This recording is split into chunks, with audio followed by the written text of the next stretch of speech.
السلام عليكم، ازيكم؟ عاملين ايه؟ يا رب تكونوا بالف خير وصحه وسعاده. ايه رايكم بقى في الكبده التحفه البانيه اللي انا عاملاها دي؟ احلى من بره واضمن بكتير.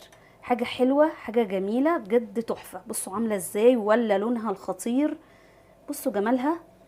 عايزه اوريكم بتتقطع ازاي بسهوله. ازاي؟ بصوا عامله ازاي من جوه. بتتقطع بسهوله، ولا بتشد ولا اي حاجه، ولونها جميل ومعموله في البيت. حاجه كده جميله ومضمونه، مفيش اجمل من كده. يلا نبتدي الفيديو ونسمي الله. بسم الله. هنعمل بقى الكبده البانيه بطريقه سهله جدا، ما فيهاش اي حاجات ولا اضافات كتير. انا جايبه هنا عندي نص كيلو كبده شرايح زي ما انتم شايفين كده، وخلوا سمكها يبقى رفيع عشان ما تبقاش بتشد منك. ايه بقى اللي جبناه؟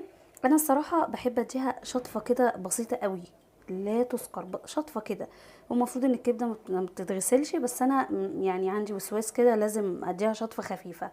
اكيد ممكن ناس تختلف معايا في الموضوع ده، بس انا لازم اعمل كده. هنا بقى عندي 3 4 فصوص توم، طماطمايه، بس هما كان عندي طماطم صغننه كده زي الطماطم الشيري الصغننه، عندي 2. وليمونيه وقرن فلفل وبصلايه صغنونه خالص، بس كده. وهنا معلقه خل. والرده هنعملها بالرده، في ناس ممكن تعملها بالبقسماط، بس انا بحب اعملها بطبيعتها بالرده. يلا بينا نشوف هنعمل ايه. نحط بقى كل ده مع بعضه كده في الكبه او الخلاط. نحط معلقه الخل، كله مع بعضه بقى في الكبه. الليمون،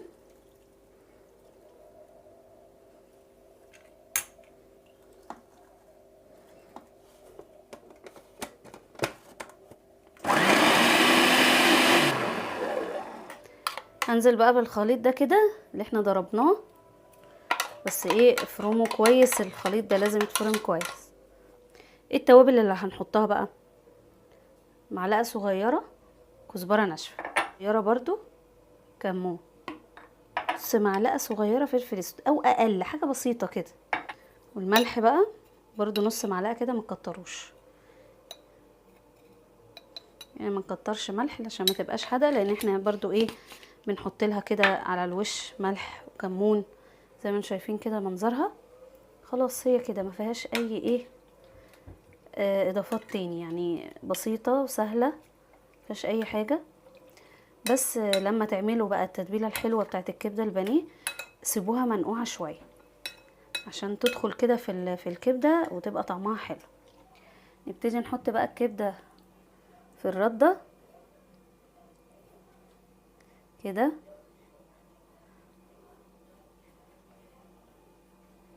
شايفين؟ لو تستوي على طول، هي بتاخدش وقت كمان في السوا.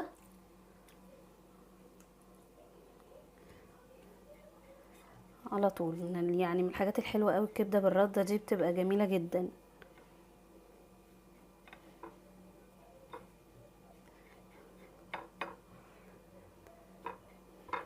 نعمل كله وبعدين نقليها مع بعض.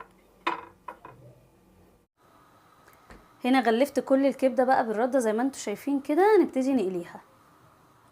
ننزل بقى كده بعد ما الزيت ما قدح بالراحه اهو، نظبطها عشان هي بتاخد ايه الوضعيه بتاعتها لما بتنزل في الايه، في الزيت كده اهو.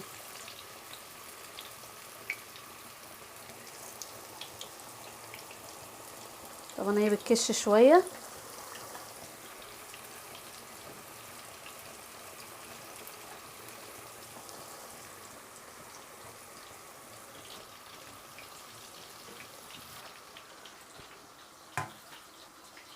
رهيبة.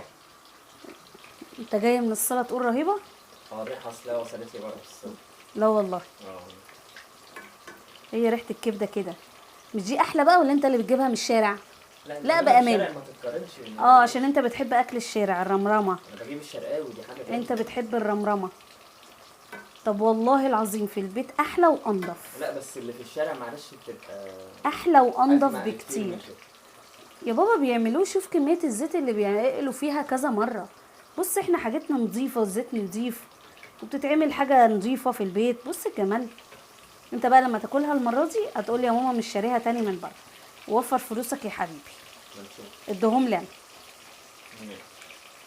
ادهم لي انا وانا هغرقك كبده، غرقك. ما هو على حسب الطعم.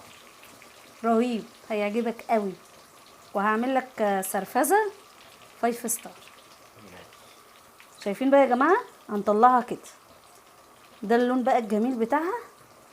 طلعها على مصفى عشان لو في اي بواقي زيت اي حاجه تنزل كده في المصفى.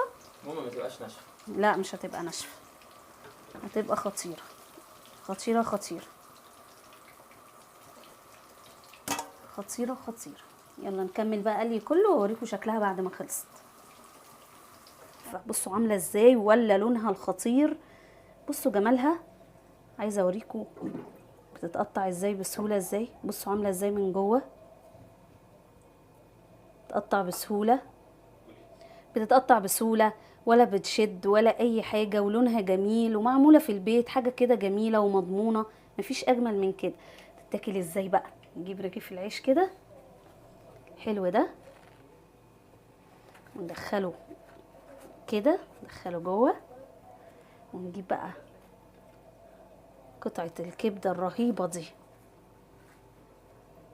طبعا محتاج يتعمل طحينه، وتحط طحينه، ونعصر بقى الليمون الجنان ده. شايفين الحلاوه؟